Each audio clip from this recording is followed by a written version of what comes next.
بسم اللہ الرحمن الرحیم۔ السلام علیکم۔ آپ تو میرے بھائی ہیں، خدا را مجھ پر رحم کرے۔ لڑکیوں کے ماں باپ یہ کہانی ضرور سنیں۔ وہ میرے سامنے ہی تھے، وہ مجھے گھسیٹ کر لے جا رہے تھے اور لے جا کر پیچھے گائے بھینسوں کے باڑے میں بند کر دیا تھا، اور غصے سے کہنے لگے کہ خبردار، اگر تو یہاں سے نکلی اپنی آواز بھی نکالی تو۔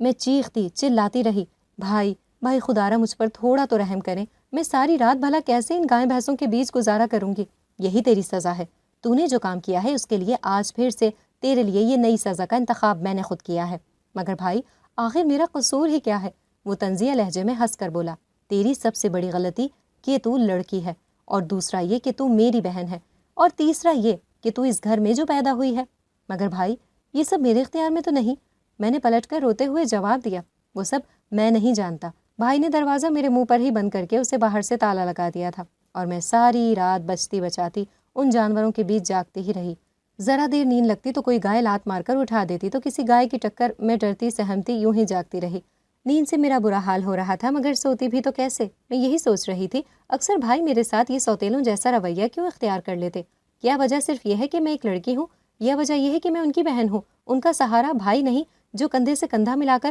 ان کا بازو بن کر کھڑا رہے؟ دوسری طرف میرے مجبور ماں باپ جو مجھے جان سے بھی زیادہ چاہتے تھے، مگر کبھی کبھار بھائی کے ان ناگوار رویے کے آگے ان کا بس بھی نہیں چلتا اور وہ مجھے نہیں بچا پاتے۔ صبح ہوتے ہی بھائی نے ہڑبڑا کر تالا کھولا اور جلدی سے میرا ہاتھ پکڑ کر مجھے باہر نکال کر لے ہی جا رہا تھا کہ امی اور ابو آن کھڑے ہوئے، اور تیری اتنی مجال جو تو نے مدیحہ کو یہاں رات بھر ان جانوروں کے بیچ رکھا، تجھے تو ہم بعد میں دیکھ لیں گے، نہ جانے ہماری بچی نے تیرا کیا بگاڑا ہے جو تو اس کے ہاتھ دھو کر پیچھے پڑ گیا ہے۔ امی مجھے گلے سے لگا کر خوب پیار کرنے لگی تھی، اور اتنی دیر میں شانو شانو کرتے ابو بھی چلے آئے تھے۔ کہنے لگے، اچھا تو یہ یہاں تھی رات بھر؟ اس سے پہلے ابو کچھ کہتے امی نے زور زور سے رونا شروع کر دیا تھا، اور انگلی کا اشارہ بھائی کی طرف کرتے ہوئے کہنے لگی، اسے تو نہ جانے کیسا بیر جو ہو گیا ہے میری معصوم سی بچی سے، اور آپ کھڑے کیا منہ دیکھ رہے ہیں؟ لے جائیں اپنے اس لاڈلے کو میری نظروں کے سامنے سے بہت دور، میں اسے 2 منٹ بھی یہاں اور برداشت نہیں کر سکتی۔ امی مجھے پیار سے سمجھاتی ہوئی گھر لے آئی تھی۔ اس وقت میری عمر 16 برس تھی، اور مجھ پر تو جیسے غموں کے پہاڑ ہی ٹوٹ پڑے تھے۔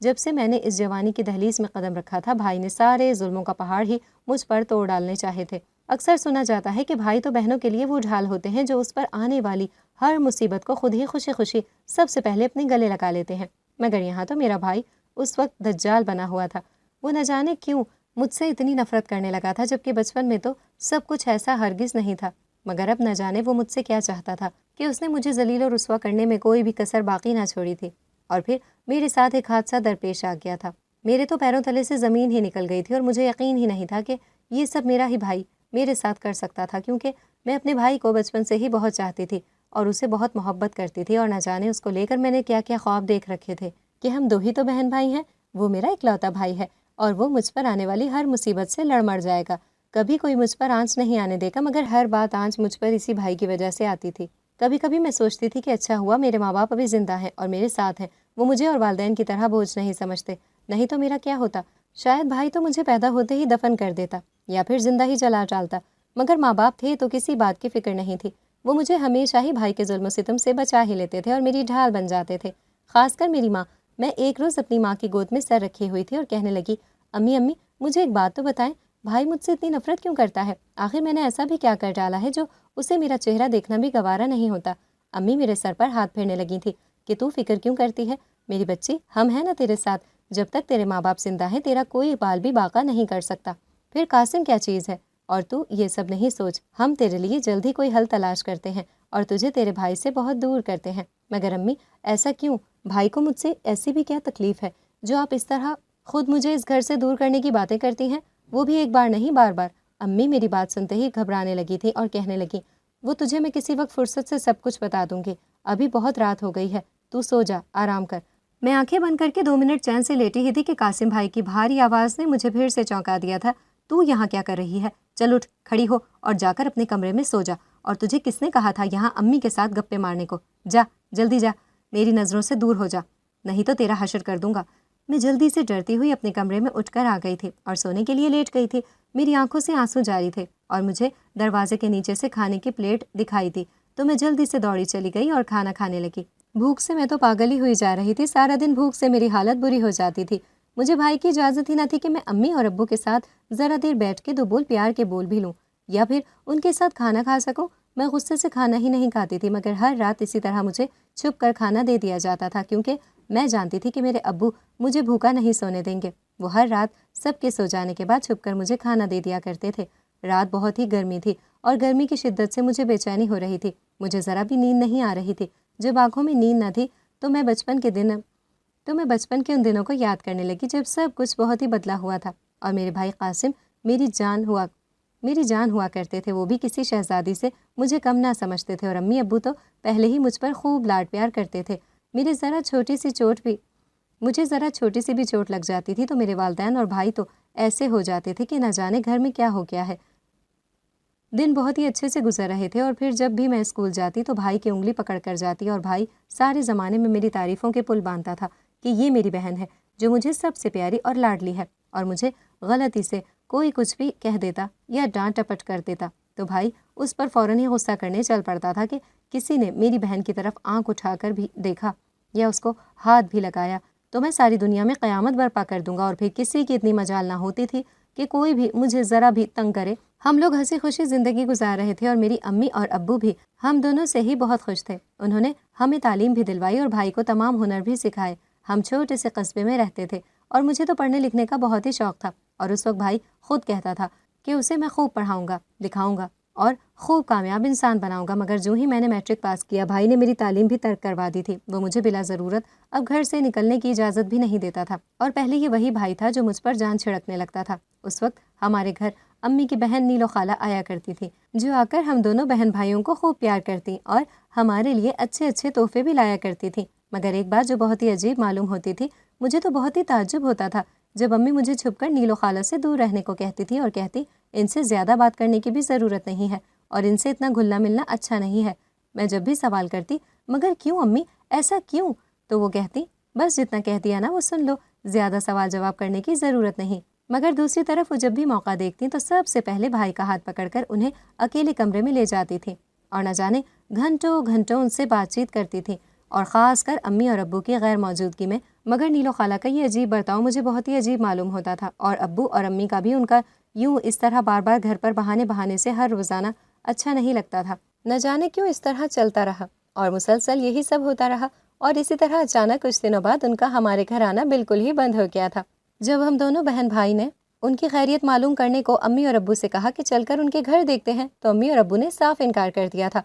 اس پر امی نے تو سکون کی ٹھنڈی آہ بھرتے ہوئے کہا، شکر اس نیلو سے جان چھٹی، نہیں تو وہ نہ جانے ہمارے معصوم بچوں کو کیا کیا پٹیاں پڑھانے لگتی تھی۔ امی کی اس بات پر پہلی بار بھائی نے انہیں غصے سے گھورتے ہوئے کہا تھا کہ خبردار، اگر ان کے خلاف کسی نے بھی کچھ کہا تو وہ ہماری خالہ ہیں، اور امی آپ بھلا کیسے کہہ سکتی ہیں، وہ آپ ہی کی تو بہن ہے، اور ایک بہن دوسری بہن کو۔ مگر بیٹا وہ بات کچھ یوں ہے کہ نیلو اچھی عورت نہیں ہے، وہ میری بہن ضرور ہے، مگر گھر گھر جا کر فساد برپا کرنا اس کی پرانی عادت ہے۔ اسے کوئی کام دھندا تو ہے نہیں، نہ ہی اس کی کوئی اولاد ہے، ایک بوڑھا شوہر ہے، وہ کام دھندا تو کرتا نہیں ہے، ایسے ہی مفت کی روٹیاں توڑتا ہے، اور وہ ایسے ہی منہ اٹھائے گھر گھر جا کر لوگوں کے آپس میں جھگڑے فساد کرواتی ہے۔ خبردار امی، میں نے کہہ دیا نا۔ بھائی تو منہ موڑ کر اپنے کمرے میں چلا گیا تھا، اور وہ تو ان کے خلاف ایک بات سننے کو بھی تیار نہ تھا، اور دوسری طرف مجھے بھی لگا کہ شاید امی ٹھیک کہہ رہی ہیں، وہ ہماری خالہ ہونے سے پہلے ان کی سگی بہن ہے، اور وہ کیوں اپنی ہی بہن کو برا بھلا کہیں گی، اور پھر سچ ہی تو کہہ رہی ہیں۔ کچھ دنوں سے قاسم بھائی کا رویہ بھی بہت ہی بدل سا گیا تھا،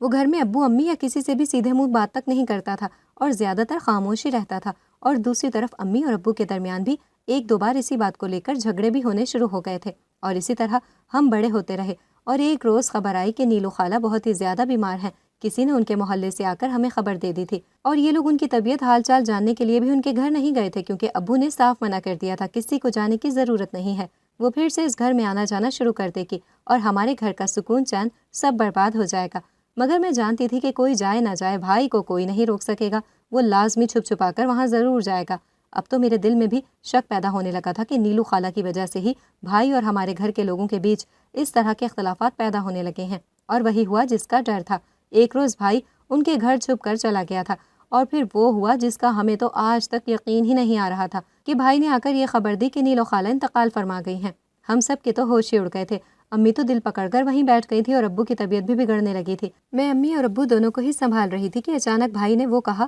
کہ ہمارے کان تو سننے کے قابل ہی نہ رہے تھے۔ آخر وہی ہوا نا جیسا آپ لوگ چاہتے تھے، اور گزر گئیں وہ چلی گئیں ہمیشہ کے لیے، اور اس کی وجہ آپ سب ہو، خاص کر یہ لڑکی۔ میری طرف اشارہ کرتے ہوئے بولے کہ اس لڑکی کی وجہ سے ان کی موت ہوئی ہے۔ میں تو چونکی پڑی تھی کہ بھلا بھائی کے کان کس نے بھر دیے، وہ یہ سب کیا کہہ رہا تھا، کچھ سمجھ نہیں آ رہا تھا۔ وہ نیلو خالہ کی موت کا ہم سب کو ہی ذمہ دار ٹھہرا رہا تھا۔ وہ آخری ملاقات جس میں نیلو خالہ اور بھائی کے درمیان کیا بات چیت ہوئی، کسی کو خبر نہ تھی، اور ان کی موت کے بعد تو بھائی نے پوری طرح خود کو بدل ہی لیا تھا، اور خاص کر مجھ سے ایک عجیب سی دشمنی پال لی تھی۔ وہ ساری نفرت مجھ پر برسانے لگا تھا۔ کبھی کبھی تو امی زارو قطار رونے بھی لگتی تھی کہ میری بہن نے میرے بیٹے کو ہم سب سے بہت دور کر دیا ہے۔ وہ ایسا کیوں کر گئی ہم نہیں جانتے۔ اس کی موت کا غم ہمیں بھی اتنا ہی ہے جتنا کہ قاسم کو ہے، مگر وہ تو کسی ایک کو سننے کو تیار ہی نہ تھا۔ اور بس اس دن سے ہی نیلو خالہ کے مرنے کے بعد سمجھو ہمیشہ کے لیے قاسم بھائی بالکل ہی بدل گیا تھا۔ وہ مجھ پر ظلم ڈھاتے وقت ذرا بھی رحم نہ کھاتا تھا، اور ایک روز تو میں دنگ ہی رہ گئی تھی جب رات امی گھبراتی ہوئی میرے پاس آئیں اور کہنے لگی،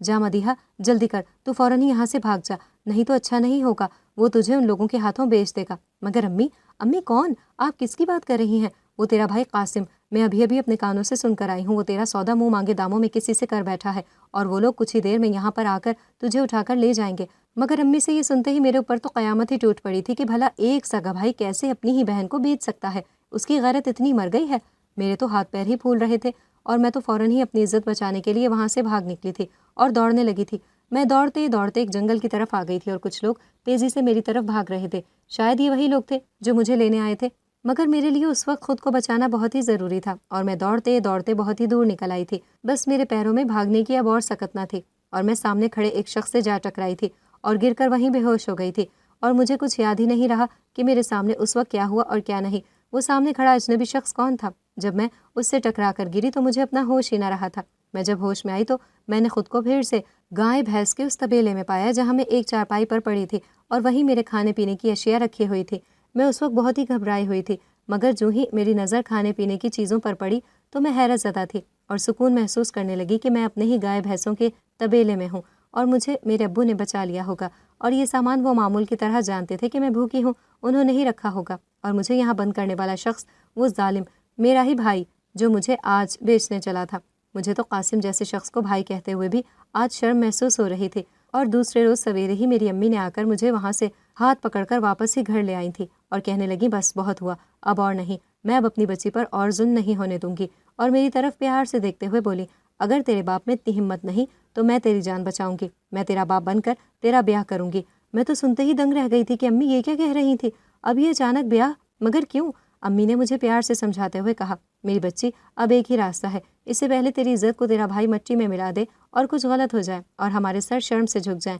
اس سے پہلے میں تیری شادی کر دینا چاہتی ہوں، تجھے عزت سے اپنے گھر کا کر دینا چاہتی ہوں، تاکہ میرے مرنے سے پہلے اپنے اس فرض سے میں ادا بھی ہو جاؤں گی، پھر چاہے بعد میں مجھے اس ظالم قاسم کو قتل کر کے جیل ہی کیوں نہ جانا پڑے۔ اور اللہ بخشے اس نیلو کو جس نے ہماری زندگی میں یہ نفرت کا بیج بو دیا، اور قاسم کو آج ہمارے خلاف کھڑا کر دیا کہ وہ اپنی ہی بہن کو بیچ دینا چاہتا ہے، اور ہمیں تو وہ پہلے ہی اپنا ماں باپ نہیں سمجھتا، اور یہ سب صرف اور صرف اس نیلو کی وجہ سے جس نے یہ ساری سازش کی۔ امی نے مجھے سمجھا بجھا کر شادی کے لیے تیار کر دیا تھا، اور میں بھی مجبوری میں رضامند ہو گئی تھی، اور باقی لڑکیوں کی طرح میں نے شادی کے اپنی آنے والی نئی زندگی کے اچھے اچھے خواب دیکھنا شروع کر دیے تھے۔ مگر مجھے کیا علم تھا کہ میرے ساتھ کیا حادثہ پیش آئے گا۔ کچھ ہی دنوں بعد ہمارے گھر لڑکے والے آئے اور مجھے دیکھتے ہی پہلی نظر میں پسند کر گئے تھے، اور اپنے گھر بھی لڑکا دیکھنے کی اجازت امی اور ابو کو دے گئے تھے، اور دوسرے ہی روز امی اور ابو بھی ان کے گھر چلے گئے تھے، اور گھر آتے ہی امی نے سب سے پہلے مٹھائی کا ڈبہ لے کر میرا منہ میٹھا کروا دیا تھا۔ کہنے لگی لڑکا بہت ہی نیک اور پڑھا لکھا اور محنت کش ہے، اور تو اور وہ لوگ بہت ہی امیر ہیں، کیا عالیشان گھر بار ہے،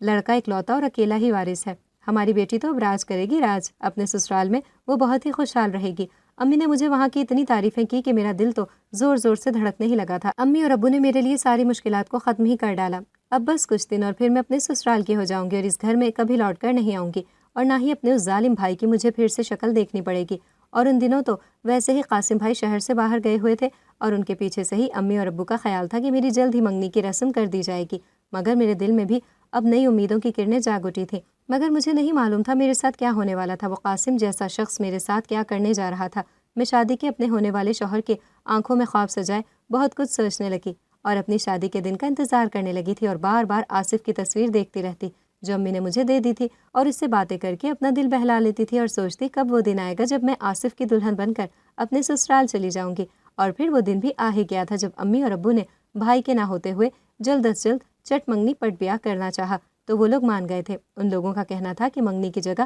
نکاح کر دیا جائے، پھر چاہے رخصتی میں وقت لے لیا جائے۔ امی اور ابو اس بات پر رضامند تھے اور مجھے بھی سمجھانے لگے کہ اس وقت قاسم موجود نہیں ہے اور یہ سب سے اچھا موقع ہے جو سب ٹھیک ہو سکتا ہے، تمہاری ساری مشکلات حل ہو سکیں گی۔ امی اور ابو کی بات پر میں رضامند ہو گئی تھی اور نکاح کے لیے راضی بھی تھی، اور مقررہ وقت پر نکاح کا جوڑا پہن کر میں خود کو آئینے میں دیکھ رہی تھی اور دلہن بنی میری آنکھوں میں آنسو تھے۔ مجھے اس وقت ایک بھائی کی کمی سب سے زیادہ محسوس ہو رہی تھی، میرا وہی بھائی جو بچپن میں انگلی پکڑ کر میرے ساتھ قدم سے قدم ملا کر چلتا تھا، اور پھر ایک ایسا طوفان آیا جو سب کچھ اپنے ساتھ اڑا کر لے گیا تھا، اور آج وہی بھائی اپنی ہی بہن کو چند پیسوں کی لالچ میں ظالموں کے ہاتھوں بیچنے چلا تھا۔ میں روتے ہوئے بھائی کے کمرے میں چلی گئی تھی اور اپنے بچپن کے کچھ دن یاد کر کے ان کی الماری سے کچھ نکالنا چاہ رہی تھی کہ میں دنگ رہ گئی تھی جب مجھے ان کی الماری سے میرے ہر ٹوٹے ہوئے کھلونے جو میں پھینک دیا کرتی تھی اور ہر وہ بچپن کے میرے جوتے، میرے کپڑے اور بہت سی ایسی چیزیں ملیں کہ میں حیرت زدہ رہ گئی تھی۔ اور پھر اچانک مجھے بھائی کی الماری سے ایک ایسی چیز ہاتھ لگی کہ میں چکرا کر گرتے گرتے خود کو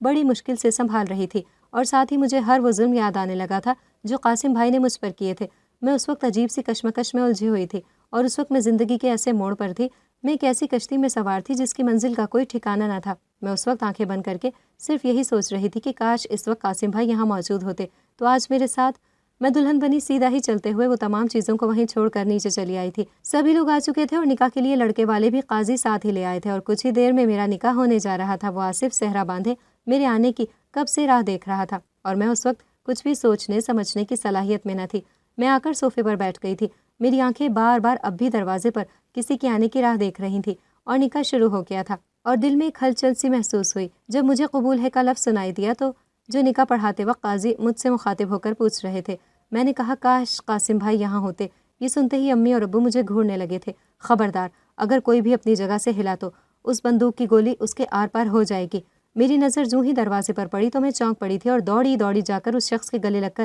زار و قطار رونے لگی تھی، اور مجھے فوراً ہی یاد آ گیا تھا وہی شخص تھا جو اس دن جنگل میں مجھے ان ظالموں سے بچانے آیا تھا اور جس سے میں ٹکرا کر گر پڑی تھی، اور وہ چھپ چھپ کر بار بار مجھے بھوکا دیکھ کر میرے لیے کھانا رکھنا، وہ بار بار مجھے ان گائے بھینسوں کے بیچ رکھنا، کیونکہ اس وقت میں اپنے ہی گھر میں اپنوں کے بیچ محفوظ نہیں تھی۔ اور جیسے ہی میں نے اس شخص کی طرف ہاتھ جوڑ کر معافی مانگی اور میری زبان سے نکلا آپ تو میرے بھائی ہیں، خدا را مجھ پر رحم کریں، اور میں آنکھوں میں آنسو لیے اپنے اس لاڈلے اور اکلوتے بھائی قاسم کی طرف دیکھ رہی تھی جس نے مجھے فوراً ہی روتے ہوئے گلے لگا لیا تھا، اور کچھ ہی دیر میں قاسم نے وہ بندوق سب پر تان کر میرا ہاتھ پکڑ کر مجھے اپنے پیچھے کر لیا تھا۔ اس وقت اگر بھائی وقت پر نہیں آتا تو میرا نکاح اس آدمی سے ہو چکا ہوتا جو اس وقت صحرا باندھ کر بیٹھا تھا، اور میں ہمیشہ کے لیے اس کے نکاح میں آ کر اس کی بیوی بن جاتی اور ہمیشہ کے لیے بالکل ہی مجبور اور بے سہارا ہو جاتی اور کبھی ذلت اور رسوائی سے باہر نہیں نکل سکتی تھی۔ مگر وقت رہتے قاسم بھائی نے میری جان بچا کر بھائی ہونے کا فرض نبھا دیا تھا، اور مجھے تو پہلے ہی اپنے ان بچپن کی چیزوں کے ساتھ بھائی کی الماری سے وہ چیز مل گئی تھی جس سے میں سارا سچ جان چکی تھی، اور میرے سامنے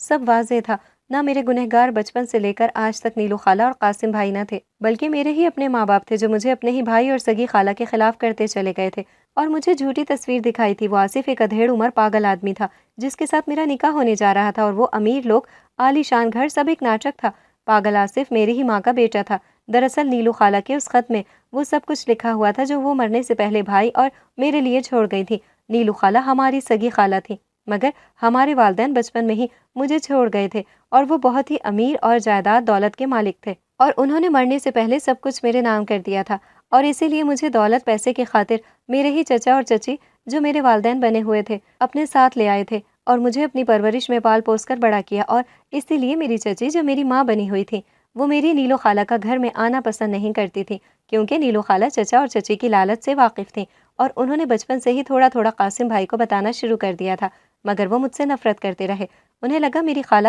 جھوٹ کہہ رہی ہیں، مگر جب قاسم بھائی نے ایک روز خود اپنے والدین کی چھپ کر باتیں سن لی تو وہ اپنے ہی ماں باپ کے خلاف ہو گئے، مگر انہوں نے یہ کبھی ظاہر نہ ہونے دیا اور میرے ساتھ نفرت کا ظلم کا ناٹک کرتے رہے، اور اس دن بھی میرے ہی چچا اور چچی نے مجھے بیچ دیا تھا۔ قاسم بھائی نے ہی مجھے بچایا تھا، اور وہ اکثر مجھے ان کی سازشوں سے بچانے کے لیے ہی گھر سے دور اس گائے بھینسوں کے ساتھ رکھتے تھے، اور جب وقت نے نیلو خالہ کو ہم سے دور کر دیا تو وہ جاتے جاتے قاسم بھائی کو میرے امی اور ابو کی وصیت دے گئی تھی، اور ان لوگوں نے میری پرورش اسی میں کر رکھی تھی کہ جب میں بڑی ہوں اور سب کچھ میرے نام ہو جائے تو اس وقت میرے شوہر کے نام سب کچھ آسانی سے ہو جائے گا، اور پھر ان لوگوں نے قاسم بھائی کی غیر موجودگی میں فائدہ اٹھا کر میرا نکاح اپنے ہی پاگل بیٹے سے کروانا چاہا، اور یہ سارا ناٹک کیا۔ مگر وقت رہتے قاسم بھائی کو جب اطلاع ملی کہ میری شادی کر دی جائے گی تو وہ سب کچھ چھوڑ چھاڑ کر فوراً ہی چلے آئے، اور میری زندگی ہمیشہ کے لیے تباہ و برباد ہونے سے بچا لی تھی۔ اور آج میں فخر سے کہہ سکتی تھی کہ قاسم بھائی نے سگا نہ ہوتے ہوئے بھی میرے ساتھ ظلم نہ ہونے دیا اور مجھے اس خطرناک سازش سے بچا کر بھائی ہونے کا پورا فرض نبھا دیا تھا۔ میں بہت ہی شرمندہ تھی کہ ساری عمر میں امی اور ابو کی باتوں میں آ کر ان کی محبت کے جھوٹے ڈھونگ میں پھنس کر بھائی کے خلاف گئی اور انہیں غلط سمجھتی رہی، اور یہ سب انہوں نے اس لیے کیا کہ سب سے پہلے اولاد نہ ہونے کے باعث قاسم بھائی کو ہی وہ لوگ گود لے کر آئے تھے، مگر آصف کے پیدا ہوتے ہی ان کا سوتیلا رویہ قاسم سے شروع ہو گیا تھا اور وہ سگے سوتیلے میں فرق کرنے لگے تھے، مگر قاسم سب صبر شکر کر کے برداشت کرتا رہا، اور جب آصف بڑا ہوا تو معلوم ہوا کہ وہ تو ایک پاگل ہے جس کا دماغی توازن ٹھیک نہیں ہے۔ تب انہوں نے دولت ہڑپنے کی یہ چال میرے ساتھ چلی، کیونکہ میں پہلے ہی یتیم اور بے سہارا تھی اور بدقسمتی سے میرے والدین مجھے ان کے حوالے کر کے اس دنیا کو چھوڑ گئے تھے، اور پھر چچی اور چچا نے میرے اور قاسم بھائی کے ساتھ یہ شرمناک کھیل کھیلا، مگر دیکھا جائے تو اللہ نے انہیں ان کے کیے کی سزا دنیا میں ہی ان کے پاگل بیٹے کی صورت میں پہلے ہی دے دی تھی، اور اب قاسم اور مدیحہ بھی ان کا ساتھ چھوڑ گئے تھے اور انہیں پولیس کے حوالے قاسم نے کروا دیا تھا۔ اگر آپ کو ہماری آج کی کہانی پسند آئی ہے تو اسے لائک کریں، شیئر کریں اور چینل کو سبسکرائب کرنا مت بھولیے گا، تاکہ آپ کو ہر نئی آنے والی ویڈیو کا نوٹیفیکیشن بر وقت ملتا رہے۔